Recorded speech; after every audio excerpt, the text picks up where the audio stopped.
जय हिंद दोस्त। हम हैप्पी अपने सबन के स्वागत करत बानी अपना चैनल क्विकनेस ऑफ माइंड पर। आज हमने पढ़े वाला बानी सन कक्षा 12वीं के भोजपुरी अध्याय 2 जोन बा हमने के का जोक यानी कि जोक का है नाटक। जोक का नाटक है।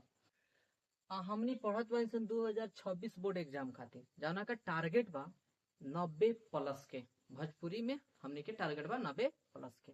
तो हम अपने सबन के ई जौन जोक जौन नाटक बा एक एक पढ़ा चुकल बानी। एक जौन भी परिचय बा लेखक के परिचय बा ई हम अपने सबन के सब बता चुकल बानी। तो आज जे बा हमने के एमे जौन ऑब्जेक्टिव प्रश्न पूछल जाता और जौन सब्जेक्टिव प्रश्न पूछल जाता इस चैप्टर से जौन की इम्पोर्टेंट बा अपने के एग्जाम खातिर उ प्रश्न के हमने करब चाह। ठीक बा। अगर अपने सबन के वीडियो अच्छा लगता तो वीडियो के लाइक कर देम और ना अच्छा लगी तो कोनो बात ना लाइक मत करम छोड़ दे। ठीक बा। चलिए तो पहला जौन हमने के प्रश्न बा कि जोक के रचनाकार के हवे। जौन जोक जौन बा हमने के जौन जोक एगो नाटक ह एक रचनाकार के बानी तो राहुल सांस्कृति आयन। ठीक बा। याद रखें यहाँ के बहुत इंपोर्टेंट प्रश्न बा, बहुत ज्यादा इंपोर्टेंट बा, याद रखें।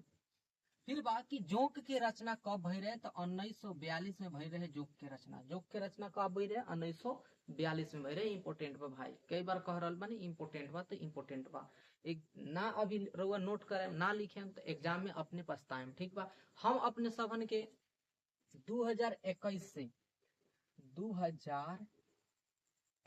से लेके 2025 तक के क्वेश्चन पेपर सॉल्व कराएम। ठीक बा।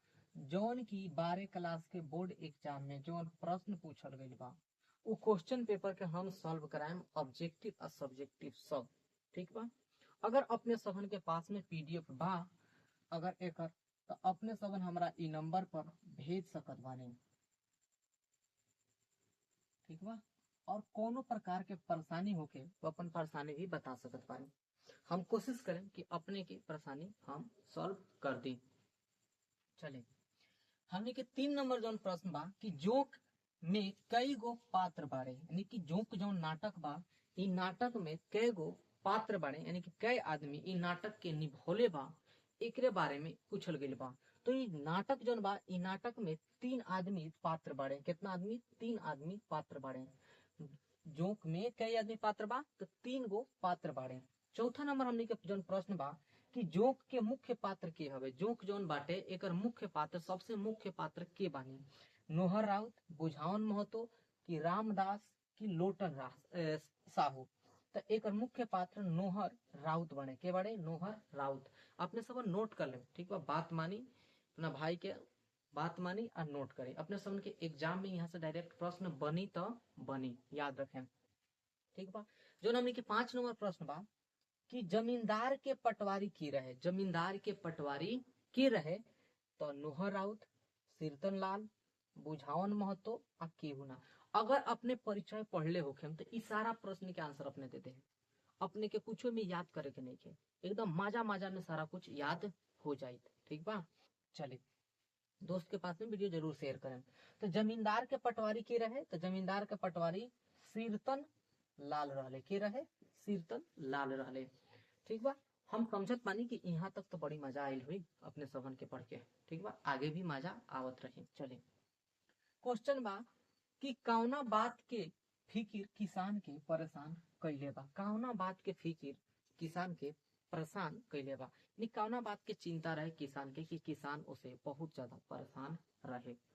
तो देखिए आंसर बा हमने के कि किसान अपन जिए खाए के चिंता में परेशान बाड़े।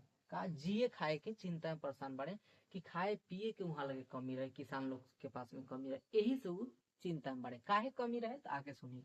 वो लोग का लगे माने उ लोग के लगे जमींदार के टैक्स देला के बाद कुछ बाँचत ना रहे। यानी जमींदार लोग जो रहे ओकरा का टैक्स जब दे देस लोग किसान लोग तो किसान के पास में कुछ बाँचते ना रहे। यही से वो खाए पिए के में ही चिंता में रहे। खाए पिए के जिए खातिर वो चिंता में रहे।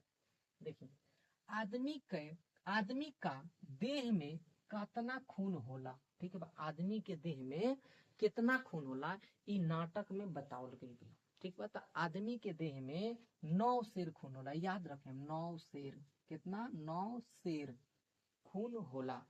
आदमी के देह में अनुमानतः कितना होला 9 सेर खून होला। ऑब्जेक्टिव में भी ये अपने सबन से पूछल जाए, काहे कि अति लघुतरीय प्रश्न बा, तो वहां से अपने से ऑब्जेक्टिव में तो पूछल जेबे करी, याद रखें।